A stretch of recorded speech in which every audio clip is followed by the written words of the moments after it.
Assalamualaikum warahmatullahi wabarakatuh, Sobat Ikonisia. Kembali lagi bersama kami di sini dalam sesi ngobrol bareng terkait dengan metode penelitian kuantitatif. Nah, kali ini saya tidak sendiri, saya ditemani oleh Ibu Puji, juga Ibu Yuni. Assalamualaikum warahmatullahi wabarakatuh, Ibu.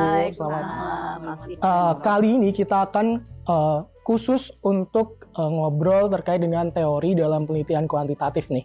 Nah, gimana nih? Kadang banyak banget sekali mahasiswa yang mempertanyakan apa sih teori itu di penelitian kuantitatif gitu. Gimana nih, Bu? Bu Puji dulu deh. Bu Puji dulu ya. Oke, baik.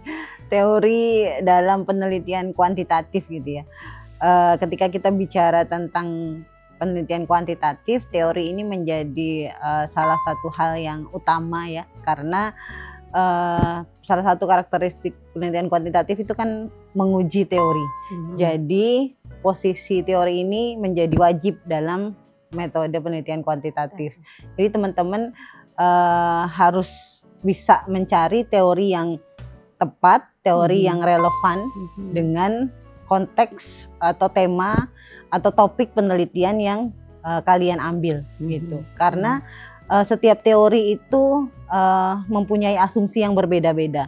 Bahkan misalkan terkait dengan teori komunikasi massa gitu ya. Ada banyak teori tentang komunikasi massa. Nah, kita harus bisa memilih teori mana yang paling tepat atau kita rasa paling relevan dengan ide penelitian kita.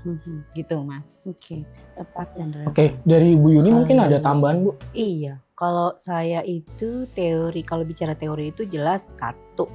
Kita tahu dulu dong namanya apa ya. Kadang-kadang banyak juga mahasiswa yang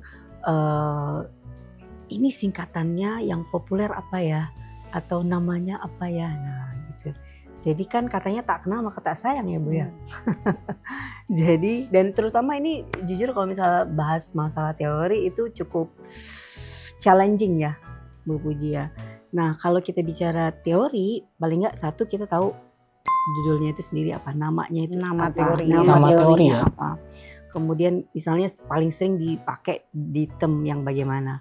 Kemudian siapa yang pertama kali menemukannya, atau siapa yang nambahinnya, siapa yang mengkritiknya, bisa jadi ya itu ya. Jadi perkembangannya. Kemudian, nah yang utama juga nih, teori itu sebetulnya bicara tentang apa sih, atau apa sih fokus utamanya, gitu. Karena teori itu kan sebetulnya punya ininya sendiri ya, punya cirinya sendiri, apa yang mau di highlight gitu. Dan yang terakhir kemudian bagaimana teori itu kemudian kita turunkan menjadi sub variabel atau variabelnya gitu. Kalau menurut saya sih begitu ya, Bu Puji ya. Oke, berarti mahasiswa dalam penelitian kuanti ini benar-benar harus memahami dulu teorinya seperti apa, seperti itu, Ibu ya? Iya. Oke. Mengaitkan antara ide, ide penelitiannya dia, variabel, kemudian teori yang tepat tadi, kemudian karena itu satu rangkaian, nggak bisa kok kemudian kita pilih atau asal gitu, asal memilih teori gitu, karena penelitian kuantitatif itu kan sistematis, kita nggak bisa gimana Bu, abis buat katakanlah ide terus tiba-tiba kita pilih loncat gitu ya ke metode misalkan, kan nggak bisa semuanya berurutan.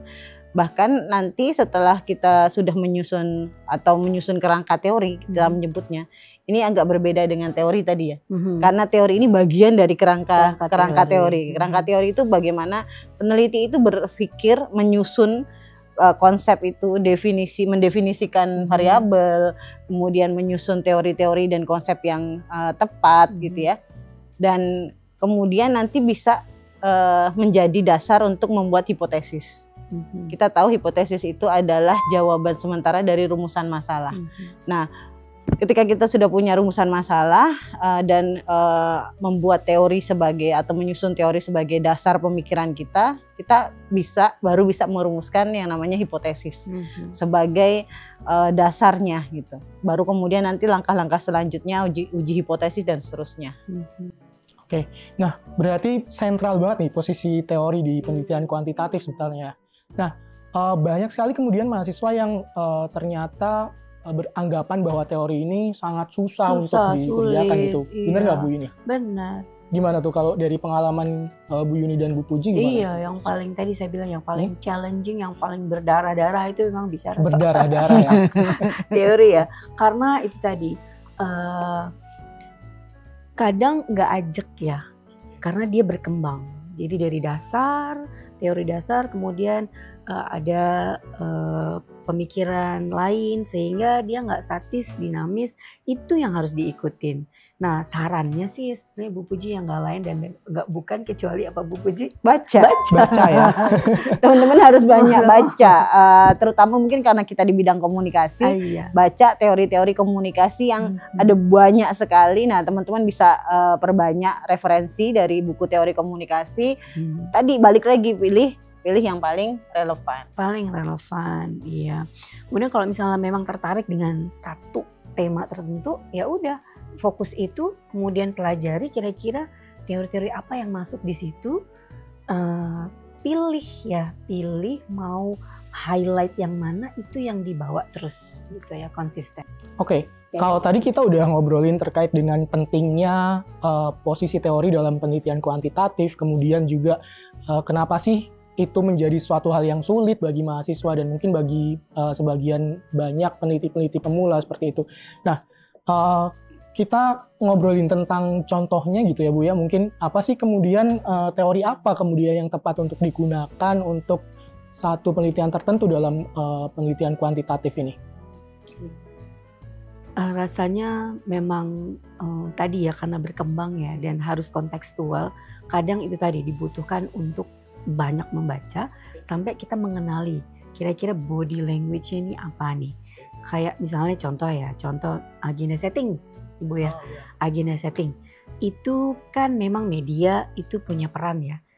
Dan memang semua punya tujuan, media punya tujuan tertentu agar khalayak kemudian mengiyakan atau bersetuju. Tapi kan kemudian ada yang namanya public agenda juga.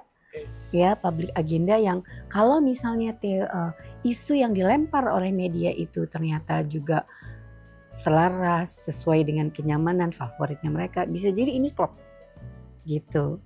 Nah jadi memang harus nemu fokus utamanya dari teori itu sendiri apa. Gitu.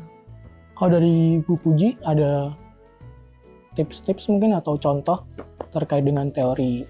Jadi teman-teman kalau cari teori komunikasi yang tepat untuk digunakan di dalam riset kuantitatif kalian, perlu dibaca asumsi teori tersebut. Karena biasanya di dalam asumsi teori itu dia menunjukkan apakah misalkan teori itu menyebutkan dia ada hubungan sebab akibat misalkan antara satu variabel dengan variabel yang lain gitu. Karena kita mengacu lagi pada paradigma positivisme ya, di mana kemudian riset ini ingin mencari hubungan sebab akibat antara satu variabel dengan variabel yang lain. Nah, lebih amannya kalian bisa cari teori yang asumsinya juga seperti itu gitu, yang kemudian menunjukkan atau menjelaskan antara hubungan antara variabel X dan variabel Y misalkan, atau variabel yang bebas dengan variabel yang terikat seperti itu.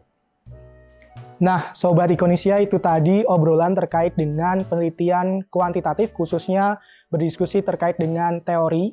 Nah, banyak sekali hal-hal yang bisa dijadikan pelajaran pada hari ini bahwa teori ternyata memiliki peran sentral dalam penelitian kuantitatif untuk berbagai hal. Seperti itu, kemudian untuk memilih satu teori yang sangat spesifik dan relevan, teman-teman harus membaca dan memahaminya, mengenalinya, seperti itu. Baik, kita akhiri Bu Puji dan Bu Yuni pada kesempatan kali ini. Sampai ketemu di lain kesempatan. Wassalamualaikum warahmatullahi wabarakatuh. Waalaikumsalam warahmatullahi wabarakatuh.